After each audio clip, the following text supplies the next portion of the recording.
Hello chess friends, this is Master Valery Lvov for chesslecture.com, and in our lecture today I'm going to continue the discussion of some of the most typical and interesting attacks in chess. And right now I want to explain how to attack against a opposite castled king. For example, when we have castled in the queen side and the opponent has castled on the king side, or exactly the opposite. What kind of ideas and typical combinations could eventually arise in such situations. So I want to start with a game played between Spassky and Petrosian in their 19 match played in Moscow, USSR in 1969. So in this game I want to exactly explain some of the basic and most important concepts to be known when we are providing attack against a opposite castled king. So Spassky had white and he played e4, black played c5, and white played knight up to f3.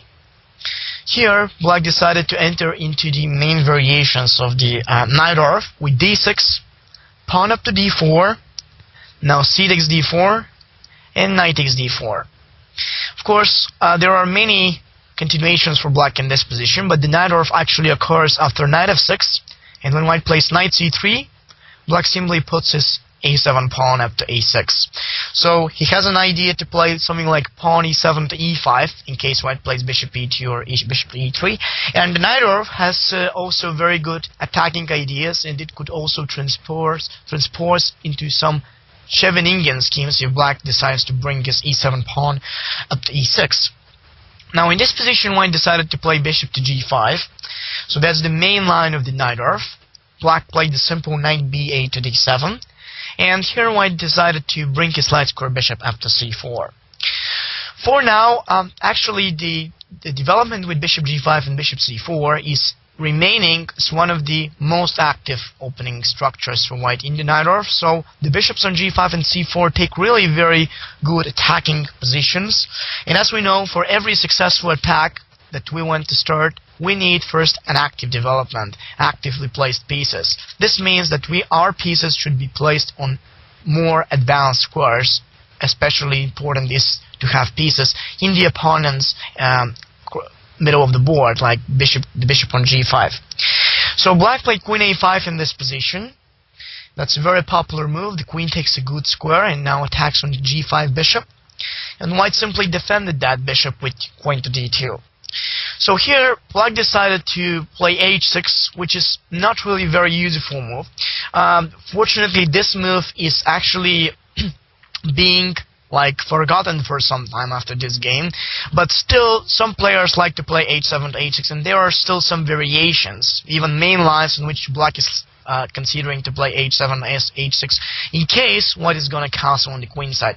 In reality, now h6 is becoming a target, so if black is about to castle on the king side, and for example white is going to castle on the queen side, what will happen is that, for example, now in this position, no matter where white will play his bishop, after f3 and something like g2 up to g4, white will easily be able to employ g2 to g4, h2 to h4, and even a move like g5. So he will easily open up files right in front of the black king, and certainly he will manage to create even direct threats against the black king. So the h6 pawn will become a target. White simply captured the knight on f6, winning one tempo. We know about the time and space advantage, which is really very important for every successful attack. So after knight f6, white simply castled on the queen side. Already he has completed the development of his forces, and the black king, as we can see on e8, is still in the center. So that could be a problem. For this reason, black decides to bring it on a safe place as fast as he can, because otherwise white will be able to promote attack against an uncastled king. So black played e6 in this game, and of course white simply finished the development of all of his pieces by bringing his king side rook to e1. So already white has his both rooks on the central e and d files. He has his pieces like the knight on e4, the bishop on c4, and the pawn on e4 centralized, and also he has some ideas to bring up f2 to f4, and generally he can even set e4 to e5 as a potential threat. Many possibilities are possible, but generally with his centralized pieces in tune, white can create really a lot of threats against the black king and his position. So here black decided to play bishop e7, of course a logical continuation.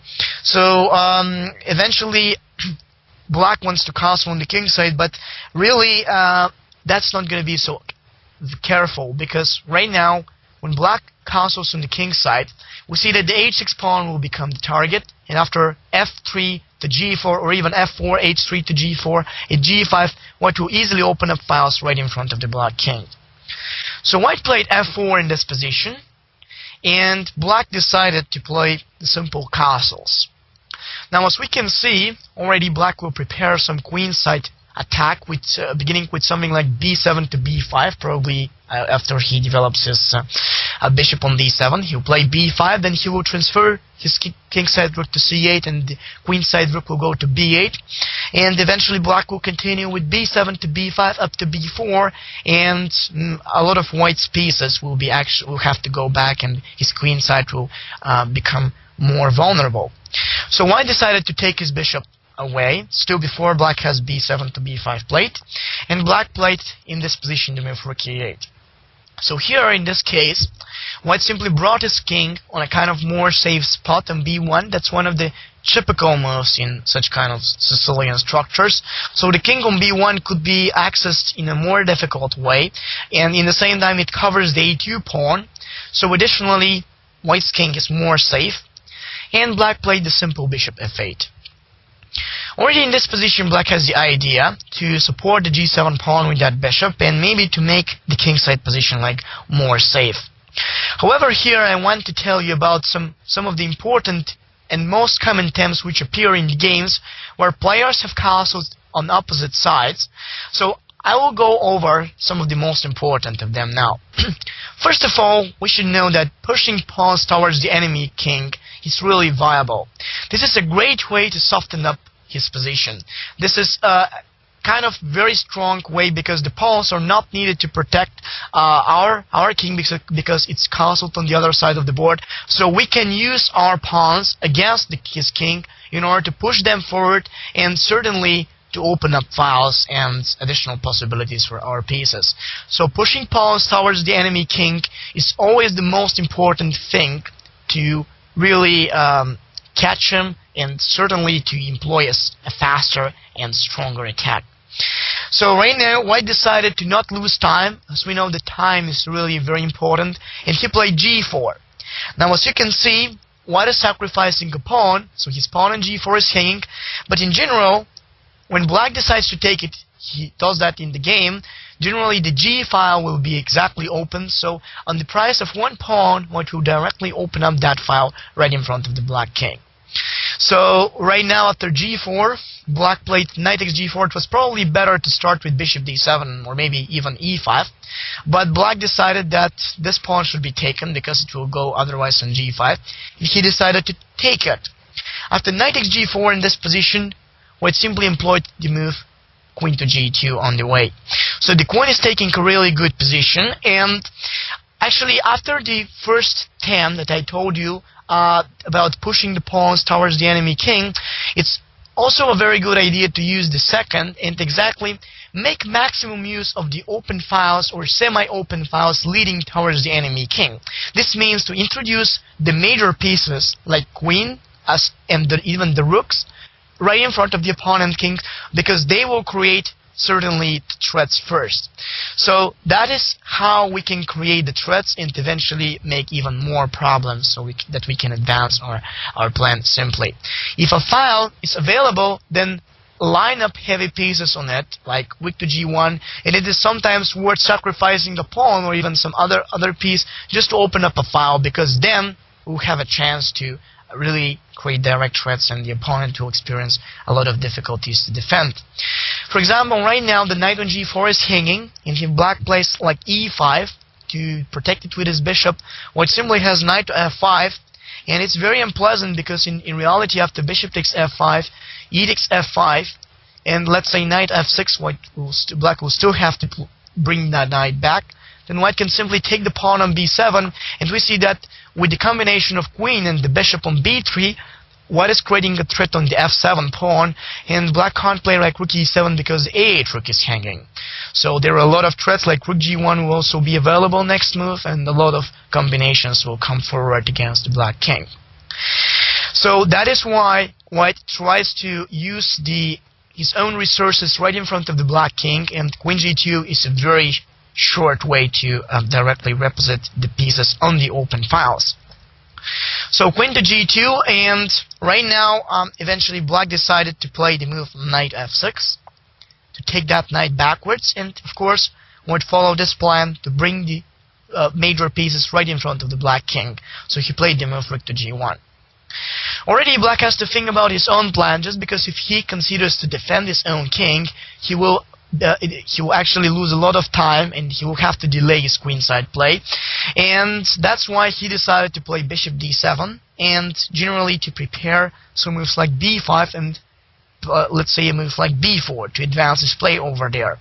But right now white plays the move f5, which is creating a particular threat to take on e6, and black will have one more weak spot in his own territory.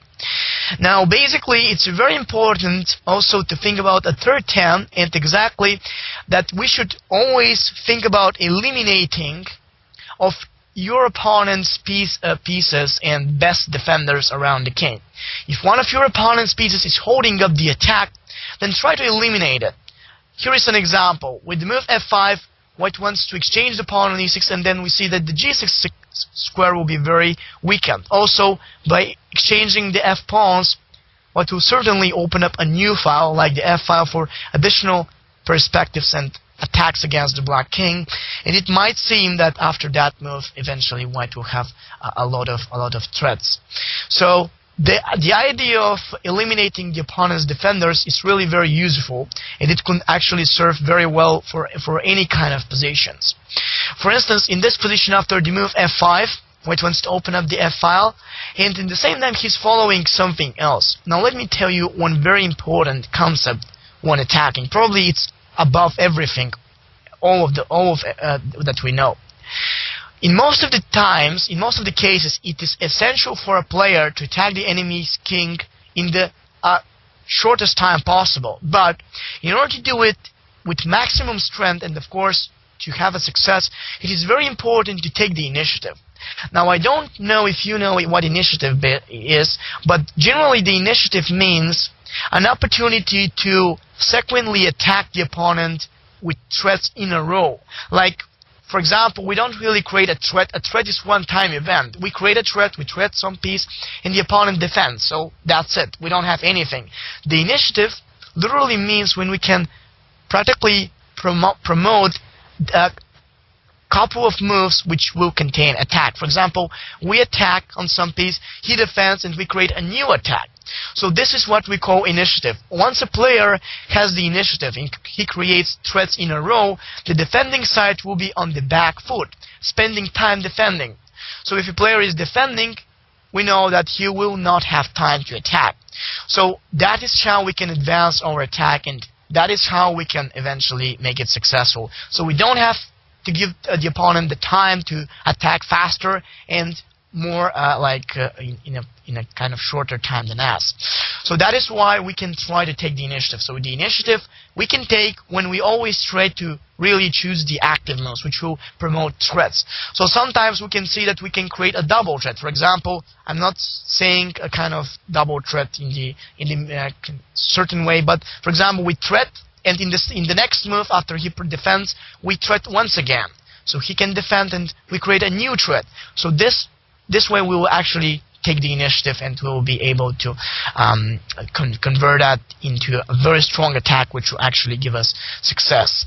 So that is what white wants with the move f5. He's directly attacking on the e6 pawn, and right now if black tries to include his queen on defense, like to put it on e5, well then white can even play something like, say, knight f3, and we see that this queen has to go away, and when this goes away, white can even employ moves like e5, or even knight to g5 probably sacrifices, so it's really difficult.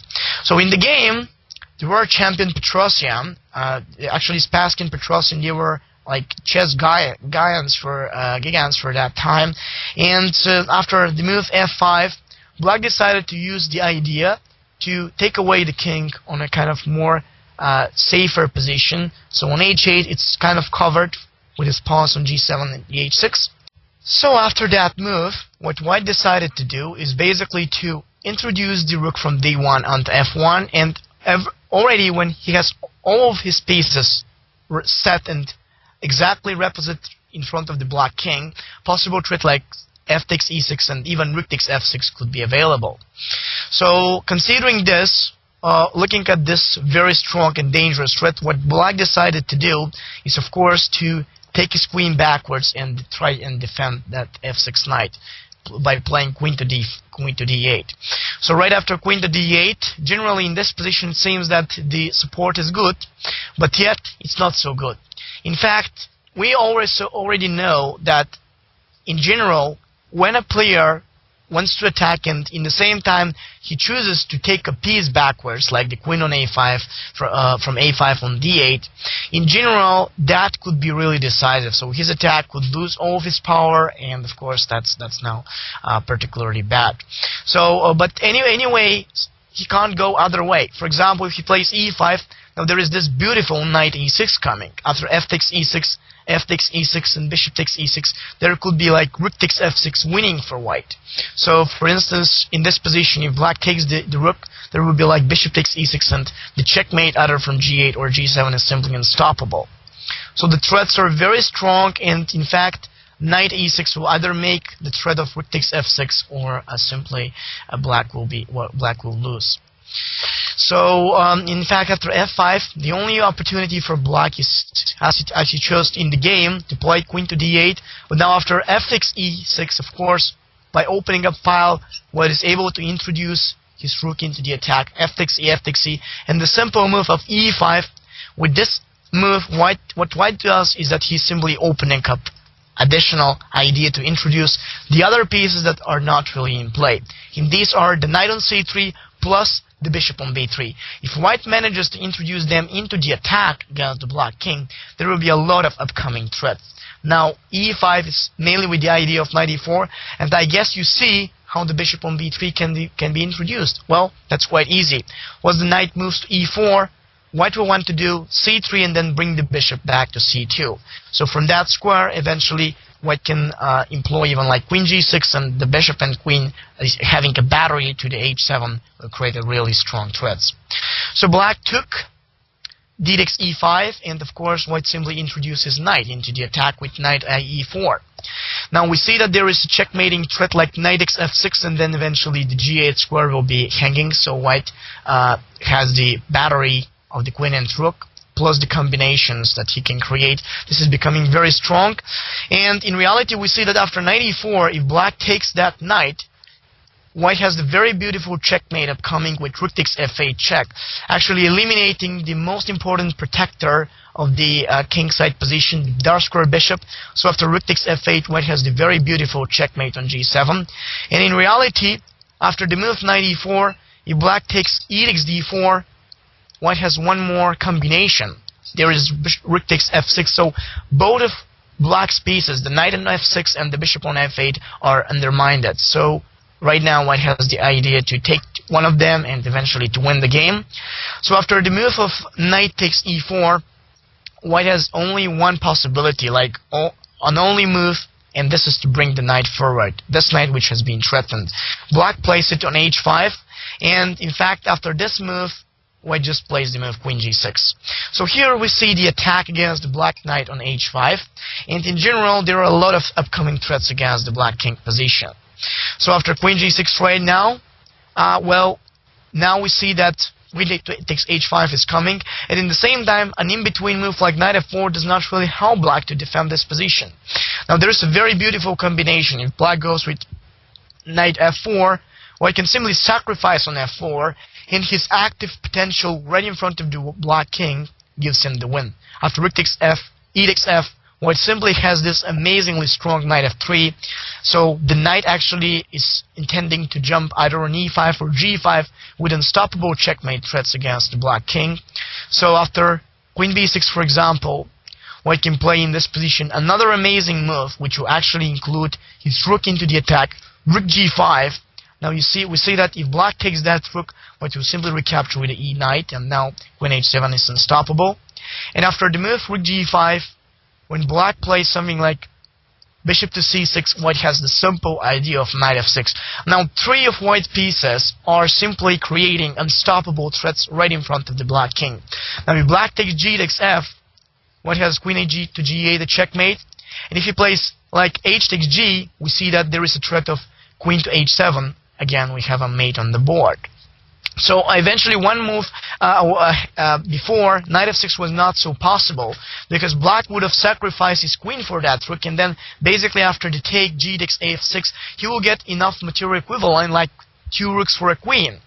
So with the move rook g5, basically white is eliminating that kind of alternative from black, and in the same time that rook is untouchable, because after knight takes g5, black will get checkmated. An amazing move that basically finishes the game, and it finishes it even in a more beautiful way. For example, if black goes bishop c6, knight f6, and bishop e4, trying to make some complications. Now if white takes the bishop, then the rook will hang. White has the very beautiful queen takes h6 that actually finishes the game. G takes h6 is first, and then rook g8 checkmate is coming, because the knight on f6 takes away h7 and g8 from the black king, and everything's over.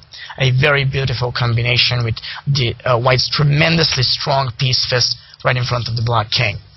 So in fact, black didn't want to go this way, and so in fact in the game, what black did after the move of queen to g6 was to play e takes d4. So that's probably the only way to rescue, but in fact after the beautiful move of knight to g5, black was forced to resign. So that is a simple way to win the game, because now after knight g5 there is a checkmating threat on h7, and if black takes that knight, there is this simple queen takes to h5 check, king g8, one more forcing move with check on f7, and after the simple king h7 or h8, doesn't really matter, white follows us up with rook to f3, and then rook to h3 is basically unstoppable. Like after e5, white can even play queen h5 checkmate, simply because the king has no square left to go on g8. That's a very beautiful example to show how exactly attack against an opposite castled king could be promoted. But let me tell you once again the 3 more important things. So first of all, it is always to care about the pushing of pawns towards the enemy king. Always consider to push the pawns, because generally they are those pieces which can open up files. If you only attack with pieces against this castled king, well, sometimes you can have success, but some other time when the opponent has enough good support, or maybe like a fianchetto, it will be a lot more difficult to really destroy his pawn bastions only with pieces. That's why we push pawns forward, and we follow the idea pawns for pawns and pieces against pieces. So we exchange pawns against his pawns, and then we attack with our pieces against his pieces. That's the major tip. The second is always to make maximum use of the opened and semi-open files, to introduce our pieces on them so that we can create even stronger threats. And the third one is always to eliminate the opponent's best defenders. By doing it, like white did with the move like f5 and introducing all of his pieces on the king side, he was able to employ those very dangerous threats, and of course to finish the game with a beautiful combination. Amazing game, and I think that those tips could be very useful to you when you're on your own trying to employ attack against an opponent's king which is castled on an opposite side than yours. Thank you very much. This was FIDE Master Valery Lvov for ChessLecture.com. Thanks, and see you next time.